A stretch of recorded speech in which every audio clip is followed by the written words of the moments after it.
Hey, what's up guys? Welcome back to the DC show. This is T McNeil. Today is Tuesday. Let's talk some more tech gaming news. So for all of my Samsung fans out there, if you guys are actually excited and you're waiting on the announcement from Samsung about the S10, the wait is almost here. I believe Samsung's going to be announcing the phone sometime this month in February of 2019. It may be the 20th, okay? As far as the phone itself, guys, I made a video about this a while back about the fact that Samsung's going to be releasing, I believe, 3 to 4 different variations of the S10 phone, okay? Starting out with the light version all the way to the more advanced version, okay? In this particular article, they're talking more about the S10 Lite, which is the entry-level phone from Samsung, and they're basically comparing it to Apple's iPhone XR, okay? They're going to go over some specs, some of the information about the cameras, battery, milliamperage, etc. All right, guys. So without further ado, we're going to jump right into the information. So it does say, guys, that here's the new Samsung entry-level Galaxy S10e, as in Edward, guys, what they're calling it, which comes with a totally flat punch whole screen and 2 rear cameras. All right, guys. So now this is according to Samsung themselves. It does say that Samsung has the answer to the iPhone XR, and it looks pretty solid. Although I can't understand why the Korean company is following Apple's failed lead on high-priced software. Now, this thing will reportedly cost $858. Now, guys, keep in mind that this is just for the light version, okay? We talked about this a while back with the other information in the videos that I made when we talk about not only price, but the different versions of each phone and how much it's going to cost you as you go up the tier, so to speak, okay? Now, if the light version is already $858, you can already expect the most advanced version of this phone is going to run you probably anywhere between $1,200 to $1,400 respectively, okay?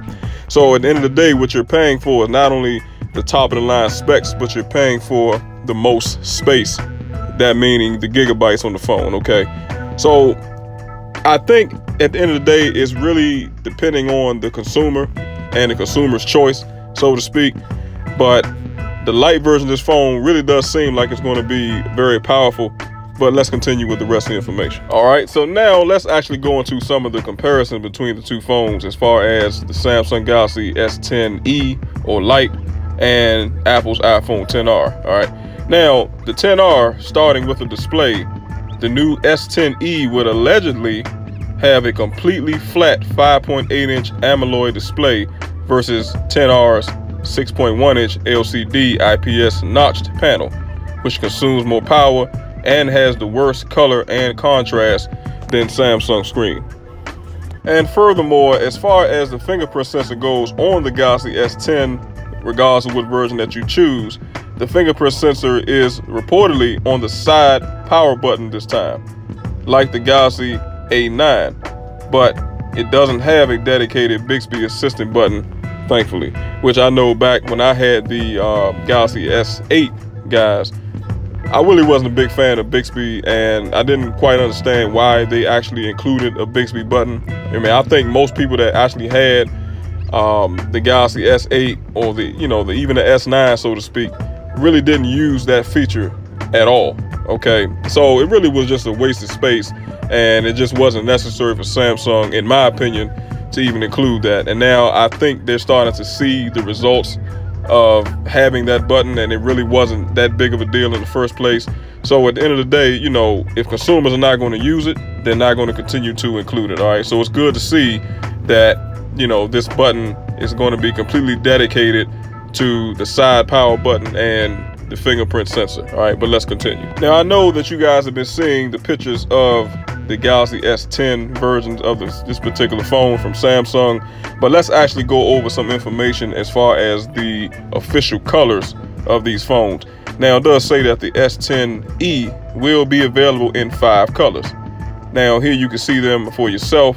It comes in black, prism white, and blue, but it will also come in with something called pure white and canary yellow. So again, Samsung, I think, is doing a great job here. They're giving people lots of options, especially when it comes to the color, just like Apple did with the 10R, having the coral blue and the yellow and the red and things like that. You know, a lot of people like those colorful phones.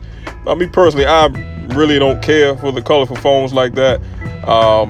You know, I have an iPhone 10s and I have the whitish gold color phone. Okay, the only reason why I chose that particular phone is because the store that I went to at the time, they actually didn't have the color that I wanted, which was the silver. Okay, typically I go for black phones with black cases. I mean, that's just my personal opinion. Okay, but again, you have a lot of people out here that want to display their phones, and hopefully Samsung in the future, or at least right around launch time, will have some clear Samsung cases for people to choose from as well, to, you know, further sell off the phones like they want to.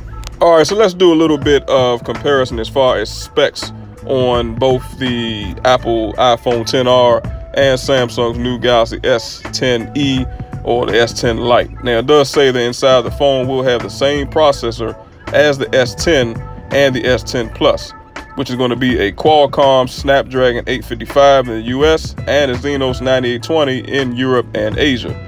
Both chips have lower single core and multiple core scores than the A12 Bionic, but that's on paper. That's the only advantage of the 10R. All right, guys, so here's where things really get interesting between these two phones. Now, the RAM and storage are on the lower end, that being 6 GB and 120 GB of storage, plus a micro SD card slot that supports up to 512 GB, which is for the Samsung S10 Lite. But on the other end, the 10R supports up to 3 GB of RAM, which is not that bad, and 256 GB of storage, but it doesn't have a micro SD card slot. All right. Now, if anybody out here that actually owns an iPhone or have owned an iPhone in the past, you know, storage could be an issue, but we know that the iPhone has never supported micro SD. Okay. Now, Apple does have something called iCloud storage. Keep in mind, guys, that does have a monthly cost to it. All right. So really, at the end of the day, it all depends on what you need your phone for and how much you're trying to store at one time. Okay. Now, I know for a fact they'll give you 5 GB of storage for free, but for most people, that's not going to be enough. Okay.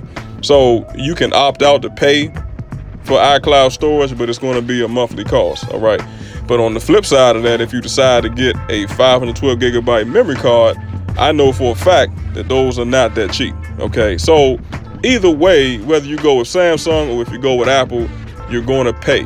All right, it just depends on how much you want to pay at the time that you need the storage. Okay, so but you guys let me know how y'all feel about that. I mean, as far as the RAM, I mean, both phones is definitely going to be fast. But I'm really shocked and surprised to see that Samsung's entry-level S10 is basically making Apple's iPhone 10R look pretty small at this point. Okay. Now, I know that some of you guys are probably thinking, okay, what about the battery information for the phone? Okay. Now, this is actually a pretty funny statement, is the fact that the battery is on the lower end of the spectrum with 3,100 milliamps, which I can agree with. But at the same time, it still beats Apple's iPhone 10R's battery, which only comes in at, check this out, guys, 2,942. And just piggybacking off the point that I made, that remember, guys, doing this entire article and video, this is the entry-level phone. Okay, so you already know that Samsung is on their game, especially when it comes to this particular phone. And like I said, I'm just shocked and surprised that an entry-level phone is at this point giving Apple, in my opinion, a run for their money. Okay, I would really like to see the specs comparison between the Galaxy S10 Lite, or E as we like to call it, guys, versus Apple's iPhone 10s or 10s Max. Okay, that's the real comparison that I would like to see, and then we'll kind of talk some numbers and see what things are right now. But really, Samsung's targeting Apple's most, in my opinion, weakest phone, which is the 10R. And finally, on the back, there are 2 cameras, but right now there are no specs for that and we will have to wait and see how they perform compared to the XR's single sensor camera. All right, so definitely let me know down below in the comment section how you feel about the information. Also, make sure that you keep it locked to the DC show for further details. Again, I think that the event will be happening this month, guys. The actual reveal will be around February the 20th, so make sure you guys stay tuned for that.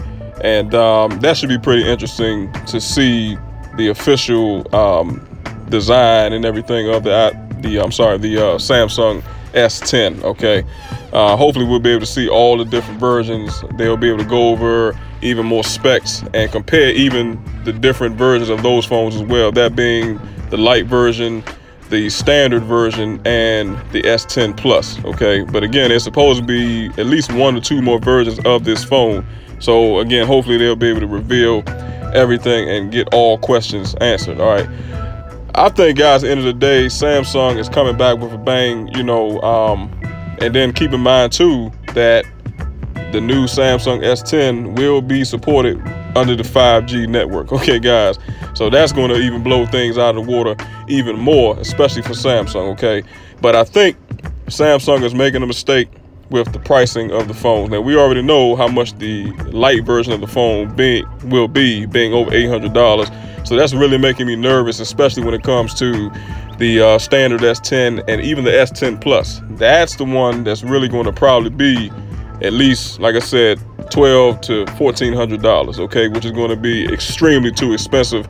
They're going to fall in the same trap that Apple is going through right now, and they're going to start to lose business. All right, and that's the last thing I think that Samsung needs. All right, but you guys let me know.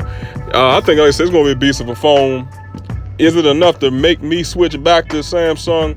I'm not sure at this point. We just got to wait and see what Apple has in store once the Apple iPhone 11 comes out. All right, so you guys, like I said, let me know how y'all feel about it. Also, make sure that you like and share this content. I would definitely appreciate that. Also, if you enjoyed this content, make sure that you hit that subscribe button.